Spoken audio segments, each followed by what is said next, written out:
పల్ల రాజేశ్వరరెడ్డి గారు మాట్లాడుతూ వారు ఒక మాట చెప్పిండ్రు. ఏమని?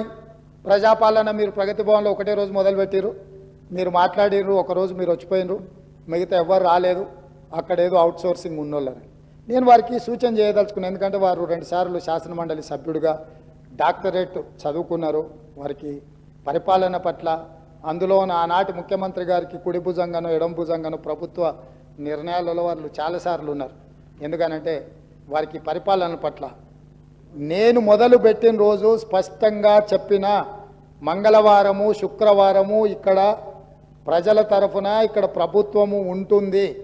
అక్కడ నేనే కాదు, నా సహచార మంత్రులు ధనసరి అనసూయ, సీతక్క, దుద్దిల్ల శ్రీధర్ బాబు, కొండా సురేఖ గారు, పొన్నం ప్రభాకర్ గారు, ఈ మంత్రులందరూ కూడా అక్కడికి వెళ్ళడమే కాకుండా అవుట్ సోర్సింగ్ కాదు అధ్యక్ష, వీళ్ళకు మరి ఐఏఎస్లకు అవుట్ సోర్సింగ్ పెద్ద తేడా తెలియదేమో. ఎందుకంటే రిటైర్ అయిన వాళ్ళందరినీ సలహాదారుల కింద పెట్టుకొని ఆ ఆలోచనతో మమ్మల్ని కూడా అట్లా అనుకుంటుండేమో. దివ్య అనే ఐఏఎస్ ఆఫీసర్ని ఫుల్ ఫ్లెడ్జ్డ్ ఆఫీసర్గా అక్కడ నియమించినాం. ఇదే కాకుండా 12 శాఖల నుంచి 21 మంది అధికారులను అక్కడ ఏర్పాటు చేసినాము. అదేవిధంగా అక్కడ హౌసింగ్ అంటే అక్కడ వచ్చే మెజారిటీ సమస్యలు ప్రజలు వస్తున్నాయి, ధరణి లేకపోతే హౌసింగ్. ఎవరు పాపం అధ్యక్ష ఇది? ఈ పాపాన్ని ఎవరు మూట కట్టుకున్నారు? ఆనాడు ఇందిరమ్మ ఇండ్లు మేము ఇస్తే 10 ఏళ్ళల్లో మీరు ఏ పేదోడికి ఇల్లు ఇవ్వకపోవడం వల్లనే కదా ఇవాళ వేలాది మంది పంజగుట్ట వరకు ట్రాఫిక్ జామ్ అయ్యే పరిస్థితులు. ప్రజలు మీరు ఎన్నడూ ఆ గేట్ల దగ్గరికే రానియలేదు కదా.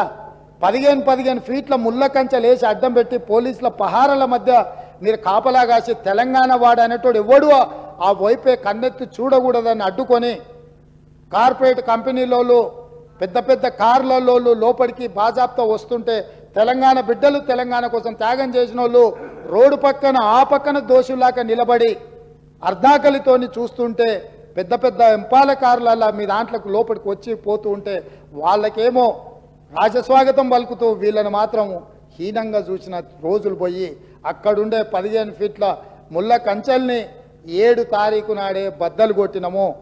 మా మిత్రుడు 9 తారీఖు నాడు ప్రమాణ స్వీకారం చేస్తా అని ముందుకు జరుపుకున్నాడు. 7 తారీఖు నాడే ప్రమాణ స్వీకారం చేసిండని చెప్పిండు.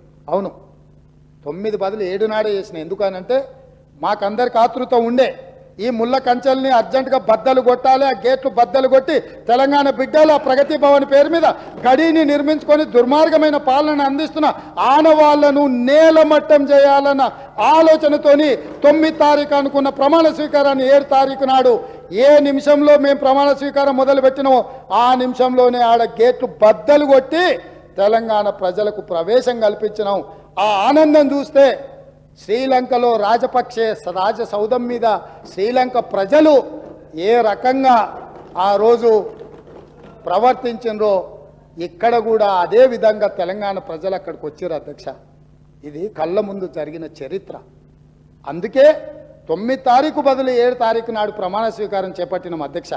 ఈ ముళ్ళ కంచెల్ని బద్దలు కొట్టడానికే ఆ గేట్లు బార్లా తెరిచి మా తెలంగాణ బిడ్డలు అందులోకి రావడానికి. ఎందుకంటే వాళ్ళ రక్తాన్ని చెమటగా మార్చి కట్టిన పన్నులతో కట్టిన సౌదాలు అవి మీకు శ్వేత సౌదాలేమో కానీ మీరు ఏ సౌదాలని మీరు అనుకుంటున్నారో మాకు తెలియదు. కానీ మా ప్రజలకు అక్కడి నుంచి మంచి పరిపాలన అందించాలన్న ఆలోచన మాది. అందుకే మేము దానికి జ్యోతిరావు పూలే పేరు పెట్టినాం అధ్యక్ష. బలహీన వర్గాలకు ఆరాధ్య దైవమన సామాజిక న్యాయానికి ప్రతీకైన జ్యోతిరావు పూలే పేరు దానికి పెట్టి అక్కడి నుంచి మంచి పరిపాలన అందించాలన్న ఆలోచన చేస్తున్నాం. కనీసం వాళ్ళనైనా ఆ నిర్ణయానైనా మీరు అభినందిస్తారేమో అనుకున్నాం, కానీ ఎందుకో మరి మీకు మనసు రాలే.